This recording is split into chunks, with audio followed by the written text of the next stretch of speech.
primeira, segunda e terceira cartas de João. A primeira carta de João é, na verdade, anônima, mas a segunda e a terceira foram escritas por alguém denominado o presbítero. Agora, a linguagem e o estilo de todas as três obras são idênticos uns aos outros e se assemelham ao Evangelho de João.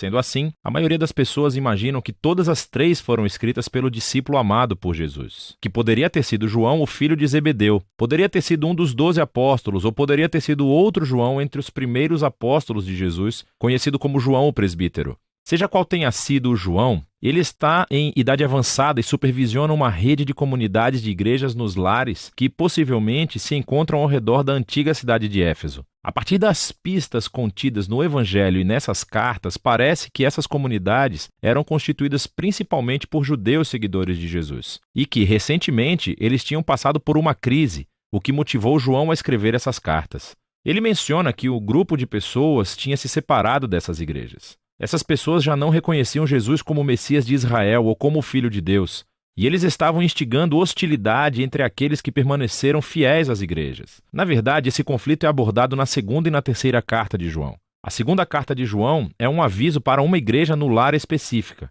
Há um grupo de pessoas que negam Jesus. João os chama de enganadores. E eles provavelmente irão procurar validação e apoio nessa comunidade da igreja, e João diz que eles não devem oferecer. A terceira carta de João é, na verdade, escrita a um membro de uma dessas igrejas em Casas, um homem chamado Gaio. E o presbítero pede a Gaio que acolha os missionários legítimos que chegarão em breve. Ele precisa dizer-lhes isso porque o líder daquela comunidade, Diótrefes, estava agindo como um idiota e rejeitando qualquer pessoa que estivesse se associando a João, o presbítero. E então, essas cartas nos dão uma perspectiva da tensão e do conflito que João enfrentou nessas igrejas. E a primeira carta de João foi escrita como uma resposta a tudo isso, como uma forma de controle de danos. O presbítero garante àqueles que ainda acreditam em Jesus que Deus está com eles, já que são fiéis à verdade. Então, tudo isso nos ajuda a entender a singularidade da primeira carta de João, que, na verdade, não é uma carta realmente. Lê-se mais como um sermão poético enviado a essas igrejas. João diz que não está passando novas informações. Na verdade, quase todas as ideias e palavras-chave na primeira carta vêm dos ensinos de Jesus no Evangelho de João. Sendo assim, o objetivo de João é relembrar e convencer esses cristãos a permanecerem fiéis àquilo que eles dizem já acreditarem. A qualidade poética do sermão de João é muito legal.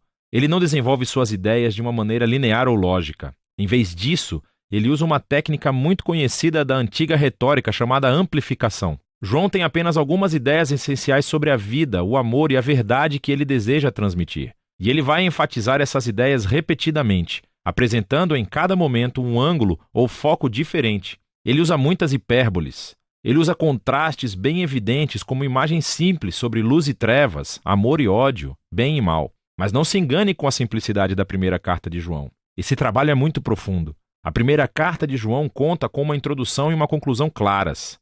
E os ciclos que fluem do sermão, entre a introdução e a conclusão, não seguem qualquer tipo de esquema literário rígido. Parece haver duas grandes seções, cada uma marcada pela frase introdutória. Esta é a mensagem. E então, cada uma é seguida por uma repetição de imagens sobre como Deus, em primeiro lugar, é luz, e em seguida sobre como Deus é amor. E todas as ideias nessas duas partes fluem e voltam para essas duas ideias centrais. Sendo assim, a introdução é muito semelhante ao prólogo do Evangelho de João. Há reflexos do capítulo 1 de Gênesis e do capítulo 8 de Provérbios. João fala sobre a palavra da vida que estava com Deus no início. Para João, a palavra Deus se refere ao Pai e ao Filho que vieram trazer vida ao mundo. E aqueles que viram, ouviram e tocaram o Filho são chamados de nós. João se refere a ele próprio e aos apóstolos que foram testemunhas oculares de Jesus. E agora nós temos uma mensagem para vocês, a próxima geração de seguidores de Jesus. Então, quando os apóstolos compartilharam a palavra da vida com outras pessoas, essas pessoas também foram trazidas para a comunhão com o Pai e o Filho através dos apóstolos. A palavra comunhão aqui vem do grego, koinonia, e significa uma participação ou partilha.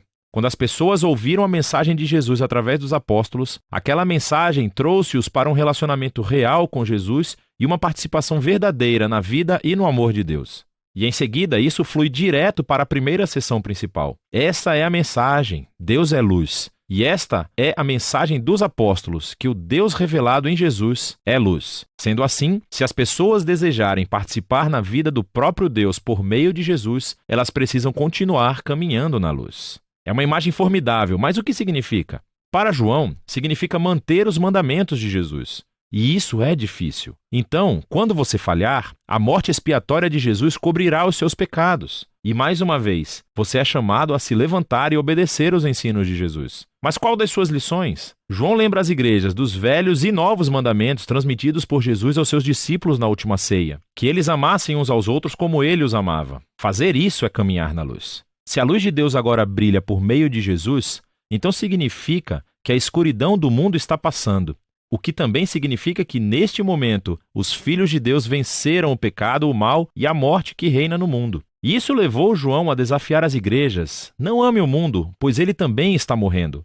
Aqui ele se refere especificamente ao orgulho e à corrupção sexual. Provavelmente, esses são problemas ligados ao conflito que existia nas igrejas. E isso leva João a advertir as igrejas sobre essas pessoas que deixaram as comunidades e que negaram Jesus como Messias. João os chama de antimessias e enganadores. Mas ele está confiante de que aqueles que ainda conhecem a verdade sobre Jesus são, na verdade, os verdadeiros filhos de Deus e eles são amados pelo Pai. E eles mostram que são parte da família de Deus quando praticam justiça e amam uns aos outros. Ao contrário dos enganadores, que estão causando raiva e conflitos na província. E isso faz a transição para a segunda sessão principal do sermão. Esta é a mensagem dos apóstolos, que Deus é amor, diz João. E assim os filhos de Deus devem amar uns aos outros e evitar o ódio.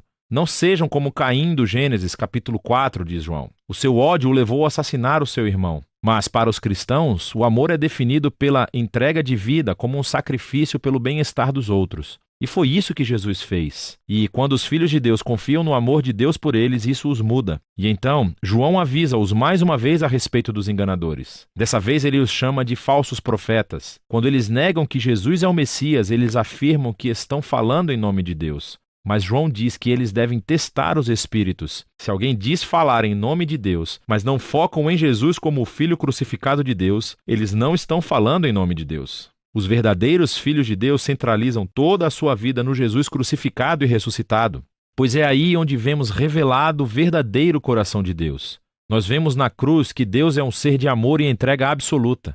E esse amor é o que motiva os seguidores de Jesus a amar uns aos outros da mesma forma. E quando as pessoas conhecem esse Deus de amor, isso as afasta do medo e da angústia para sempre. Isso é parte daquilo que João quer dizer quando ele menciona vitória sobre o mundo. Quando você entende que Deus te ama, que Ele é louco por você apesar das suas mais profundas falhas e defeitos, esse amor se torna algo que fundamenta toda a sua vida. Esse amor é o resultado da confiança em Jesus crucificado. Vem por meio da fé no testemunho de Deus a respeito de Jesus dado pelo Espírito e a fé na mensagem dos apóstolos sobre Jesus. E quando o amor de Deus toma posse de você, a vida eterna se revela. É uma vida permeada pela própria presença, vida e amor de Deus. E isso começa agora e continua pela eternidade. E isso conduz João ao auge da conclusão do seu sermão. Ele diz: nós sabemos que o Filho de Deus veio, podemos conhecer aquele que é verdadeiro e estamos naquele que é verdadeiro, em seu Filho Jesus, o Messias. Esse é o Deus verdadeiro e a vida eterna. Agora, caso você esteja confuso ao ouvir essa frase e esteja pensando: espera, quem é aquele que é verdadeiro? Quem é aquele que nos dá a vida verdadeira? É Jesus ou é Deus? E a resposta de João é, obviamente, sim. João não conhece nenhum Deus além de Jesus. E quando ele e os outros apóstolos encontraram Jesus, eles descobriram o Deus que nos ama tão profundamente, que optou por não existir sem seus filhos, apesar de nossas falhas. E esse Deus é tão magnífico, tão inesperado, que as palavras finais de João nos convidam a rejeitar os nossos ídolos, ou seja,